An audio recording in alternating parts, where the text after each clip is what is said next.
Hemos de anunciar que este podcast es realizado con el apoyo del Programa de Estancias de Investigación de la Dirección General de Asuntos del Personal Académico, PREITGAPA, de la Universidad Nacional Autónoma de México, UNAM. Bienvenidas a T-Forte. De acción prolongada. Traducción en cápsulas. De laboratorios. Badenes Constantino. ¿Qué hay? ¿Cómo andas? Hoy, pero muy bien. La verdad, los días están preciosos. Alguna lluvia, un poco. Pero muy bien. ¿Vos qué tal? Bien, comiendo unas galletas de manzana espectaculares. Ay, pero la manzana de Eva era esa. En realidad dicen que eran naranjas. Pero bueno, en serio.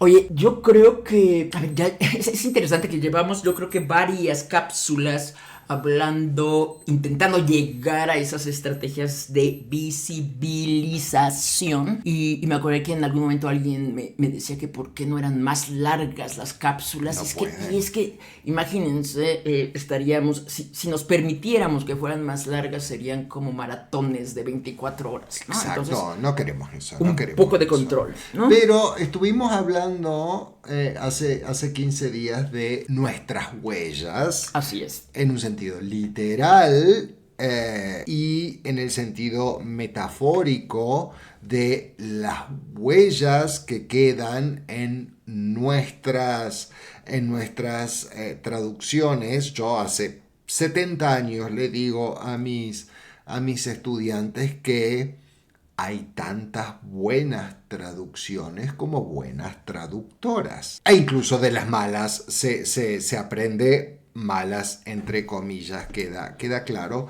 porque hay que entender esos conocimientos situados que llevan a que quien traduce decida un giro, lea el texto de un modo que lleva a entenderse y a traducirse de un modo determinado, ¿no? Uh-huh. Pero te pregunto a vos, ¿qué te pasa con esto de las huellas? Creo que como imagen me lleva tanto a cosas muy clásicas de observar las huellas, uh-huh. Pensar que el asunto es que se supone que no hay dos personas con las mismas huellas, por eso hacen que una... ponga la huella. Claro. Aquí registran tus huellas por cuestiones legales. Exacto. Le llamaban, ¿qué? Tocar el piano. Ay. Porque ponías así tus huellas. En la cárcel se decía eso en Argentina. Bueno, creo que más o menos a eso me refiero. No es que ni Julia ni yo hayamos tocado el piano. No. Yo sí lo toqué una vez, pero no por estar en la cárcel, sino porque necesitaba un permiso de algo. Pero bueno, saltémonos esa parte. Vamos. No, a ver, hablan de algo único, algo distinto, ¿no? Uh-huh. ¿No? Hablan entonces de una identidad que se reconoce, una legitimidad. Tienes huellas que te pertenecen, permiten que se te identifique. Sí. Sé que me estoy repitiendo un poco, pero estoy pensando también en estos dispositivos de seguridad modernos donde la gente pone su huella y bueno, eso te permite, se abre una puerta o pagas algo. Sí. Ay, de repente da un poco de susto, me recuerda a Black Mirror y eso. Sí.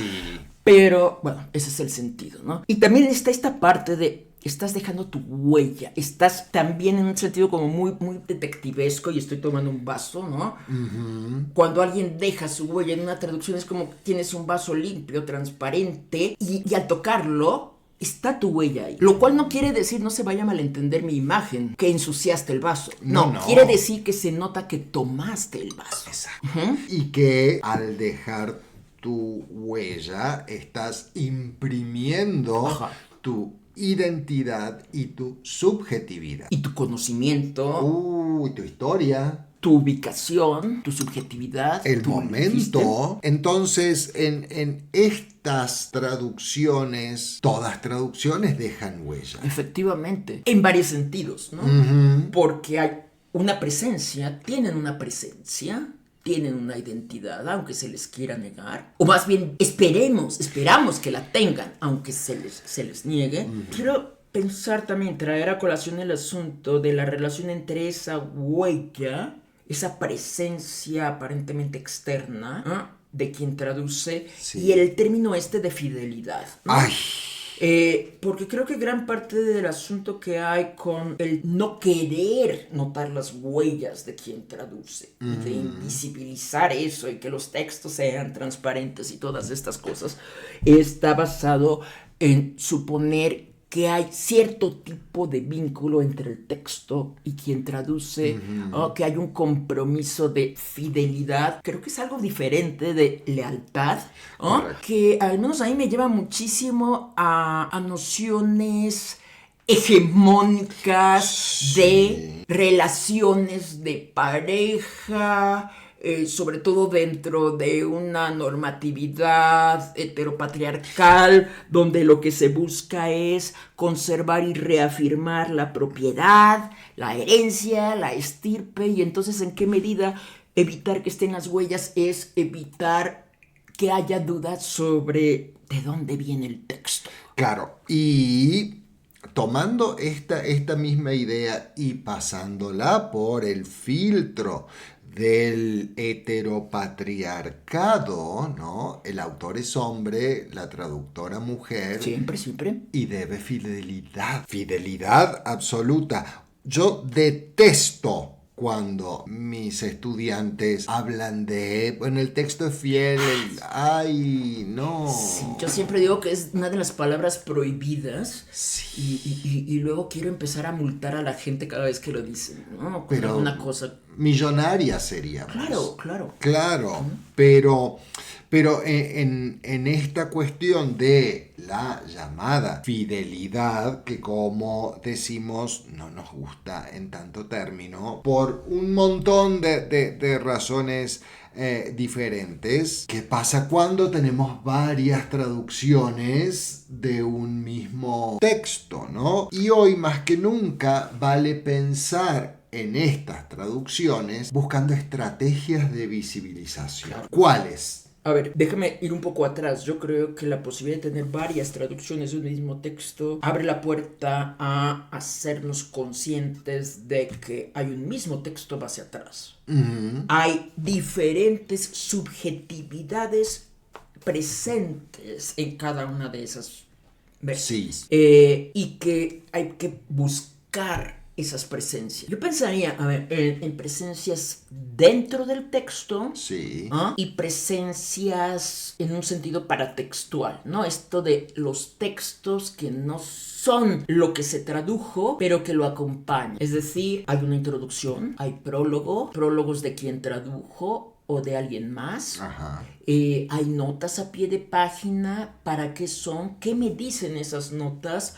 Hay glosarios. ¿Qué me dicen esos glosarios? Porque ninguna de esas cosas es neutra. Y dentro del texto, poder observar, no en un cotejo, porque, a ver, los cotejos en estos casos me parece que pueden ser ejercicios un tanto burdos, simplistas, cuando una coteja texto base, texto meta. Sí. Pero quizás sí en una lectura analítica cuidadosa que nos permita observar qué decisiones está tomando quien tradujo, que me permiten observar que tenía un propósito, Claro. que estaba siguiendo una línea, una estrategia, que quería compartirme Una lectura del texto. ¿Sabes qué? Me encanta esto que estás diciendo, y probablemente del otro lado nuestros cientos de miles de oyentes estarán diciendo, bueno, pero ¿cuál es la traducción definitiva? Ninguna. Ninguna. Y pero ahí tiende a surgir esta idea de, pero esta traducción es buena. Ya hablamos de los errores en la traducción. No estamos hablando de errores, estamos hablando de cuán enriquecedor es leer 2, 3, 4 lecturas, valga la redundancia, de un texto, y las producciones de esto, de traducciones. Pensemos en un evento traslativo casi como el chisme en el grupo de amigas, amigos, amigues. Uno tiene un chisme, se enteró de algo, de alguien, y dejen de pensar, no, a mí no me interesa. Ah, por supuesto que les interesan los chismes, sabemos eso.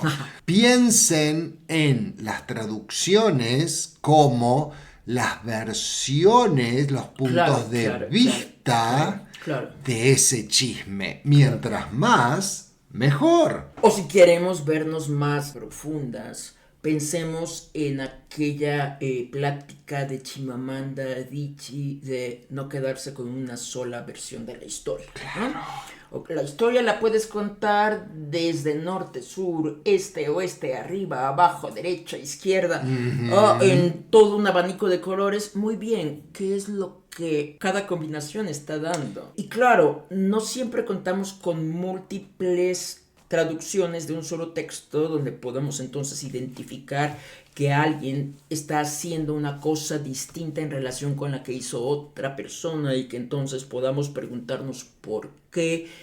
Y eso mismo sea algo que ya nos hace notar que alguien está presente, sino que por lo general estamos siempre pensando en un texto base, un texto meta, claro, donde de todas maneras es posible observar la recurrencia de ciertos usos, ¿no? La construcción de ciertos patrones, la ruptura de ciertos patrones, la tendencia a usar ciertos procedimientos de traducción. ¿Te acuerdas de este asunto de ese texto que todo el mundo usamos y leemos de Binet y Lavernette, de las 7 procedimientos y 3 adicionales que dicen... siempre digo que eso es como la caja de herramientas, ¿no?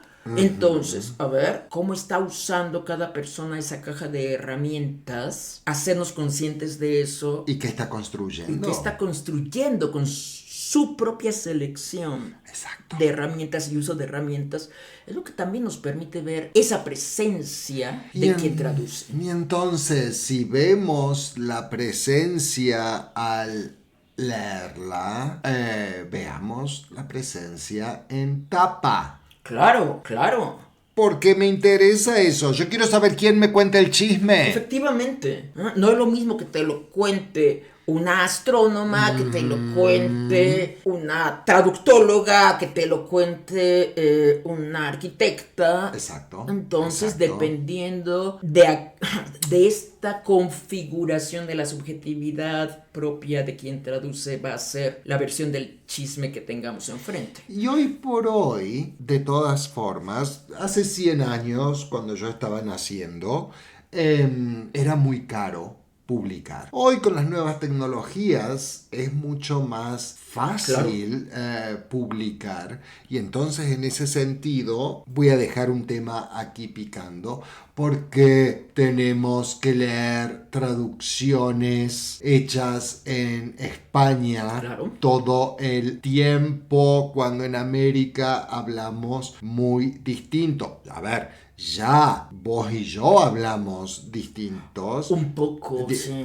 Y un poco, pero sería tanto más enriquecedor tener estas traducciones con huellas dactilares de este lado del mundo. Sí, y yo creo que se nos está acabando el tiempo otra vez. Ay. A ver, sabemos que la siguiente cápsula es la última de esta primera serie del tratamiento. Quiero que quizá pensemos un poco más en esas estrategias. Sí.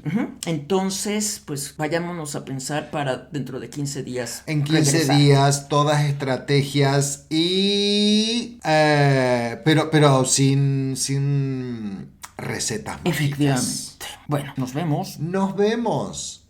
Ya tuvo su dosis de Forte. Ahora empieza a actuar.